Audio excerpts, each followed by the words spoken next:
today's video, we'll be going through the steps to change the line on your Husqvarna walk-behind trimmer. First, remove the spark plug. Next, remove any old lines. As a general rule, you'll want to replace the line when they're half the length of the original size. Using the recommended string, you'll use the debris shield as a guider to cut it to the correct length. Wrap it around the chassis until you reach the other mark.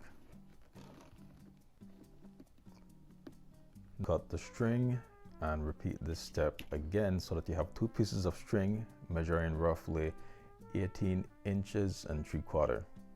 Next, fold the string in half and insert it into the carrier plate opening.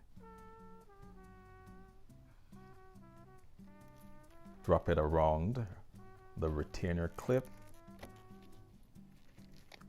and pull it securely.